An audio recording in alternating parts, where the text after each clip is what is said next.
लगाना है, मेला लगाना है, कहीं बस स्टैंड का सीन है, तो उसी ढंग का माने भीड़ का एक हिस्सा जो है वो हमेशा हम लोगों को बनाते थे। और हमको लगता था कि इन लोगों से जो राजा का रोल कर रहा है उससे हम बढ़िया रोल कर सकते हैं। और अब क्या कहिएगा, अब एक माने माने बगावती मन कि हम लोग खुद अपना मोहल्ला में लक्ष्मी जी की पूजा करेंगे, और हम लोगों ने लक्ष्मी जी की मूर्ति उठाया और खुद हमने उसमें प्रार्थना लिखा। कुछ धार्मिक था, कुछ जो ये स्थितियाँ हम लोग देते थे उस पर था। तो किया हम लोगों ने नाटक, एक नाटक था घर की बर्बादी, वो माने शराब पर था, शराब पी करके कैसे घर बर्बाद होता है। और एक माने नाटक था जंजीरें तोड़ दो, वो सामंती शोषण। अब इस ढंग के साहित्य के नाटक नहीं मिले हम लोग को जो फुटपाथ पर लोग बेचते हैं, वही नाटक किया। और हुआ माने गांव में एक प्रतिक्रिया है कि भाई ये टीम तो उन लोगों से बढ़िया नाटक ये लोग करता है, ठीक ना। ये बात आ गई। इसके बाद जब मैं आरा आया तो उस समय 1978 में युवा नीति बनने की प्रक्रिया चल रही थी।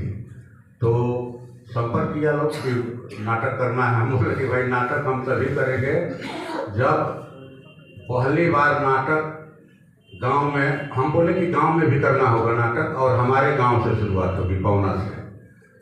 तो इसी शर्त पर हमने नाटक टीम ज्वाइन किया, युवा नीति। मधुकर सिंह का नाटक था, वो आपको जंगली सुअर जो है वो नाटक हुआ आपके जवाहिर टोला मुसहरटोली में। और फिर जब पहली बार जुलूस का हम लोगों ने प्रदर्शन का एक प्रयोग शुरू किया भोजपुर में, पार्टी अंडरग्राउंड थी उस समय, एक कॉमरेड गिरजा राम थे, उनकी रेस्टिंग हुई थी, और उनको छुड़ाने के लिए, रिहाई के लिए लोग सहार से पैदल चल करके करीब समझिए कि 37 किलोमीटर परंपरागत हथियारों से लैस होकर के आए, और उनके बीच में नाटक किया गया, ठीक ना। दुश्मन और जंगली सुअर भी एक नाटक था ना, उस ढंग से खैर। तो वो जुड़ाव की कहानी। फिर इसके बाद हम लोग टीम ले गए गांव में, नाटक किए हम लोग। और गांव में उस समय बड़ा दमन अत्याचार था, गरीबों को, दलितों को, पिछड़ों को खाट पर बैठने का अधिकार नहीं था, चुनाव में वोट डालने का अधिकार नहीं था, दिन भर खटने के बाद मजदूरी मांगने का अधिकार नहीं था, इज्जत प्रतिष्ठा जिसका जिक्र किया कॉमरेड कौशल किशोर जी ने। एक बारी से वो लड़ाई शुरू हुई थी, कॉमरेड राम नरेश राम, मास्टर जगदीश और राम ईश्वर यादव। तो वो दौर था। और जब हम लोगों ने नाटक किया, वो नाटक था, एक तो था आपको जो बोले वो रमेश उपाध्याय का नाटक हरिजन दहन था, और एक था पत्ताखोर के लिए लेखक शायद शिवराम थे। तो ये नाटक हम लोगों ने किया। और नाटक के बाद गांव में जो हम लोगों की लड़ाई चल रही थी वो कहिए कि और ज़्यादा वो व्यापक हो गई, बड़ी हो गई। और जहाँ कहीं भी जुलूस प्रदर्शन ये सभाएं होती किसान सभा की, तो हम लोगों को बुलाया जाता नाटक करने के लिए। तो हमने कहे कि आंदोलनों के विस्तार में, मजबूती में युवा नीति ने एक कहा जाए कि कारगर भूमिका का निर्वहन किया आंदोलनों के विस्तार में, आंदोलनों की मजबूती में।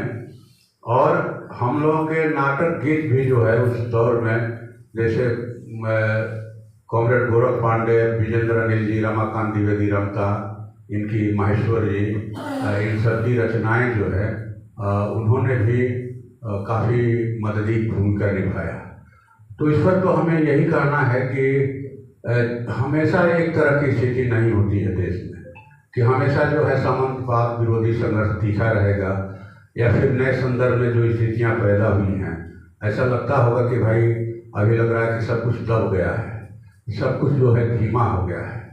तो ये लड़ाई कभी एक रफ्तार से नहीं चलती। जिस तरह से प्रकृति में जाड़ा नहीं होता, हमेशा वर्षा नहीं होती, हमेशा गर्मी नहीं पड़ती है, उसी ढंग से समाज में भी या किसी परिवार में भी एक तरह की स्थिति नहीं रहती है, अप डाउन होते रहता है।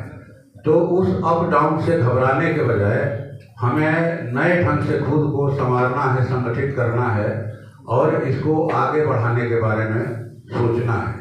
ये मुझे लगता है कि आज साथी अनिल सिन्हा जी की स्मृति दिवस के अवसर पर हम लोग इकट्ठे हुए हैं। आज उनके प्रति ये हमारी श्रद्धांजलि होगी कि हम फिर से नए सिरे से उठ खड़ा होने की कोशिश करें।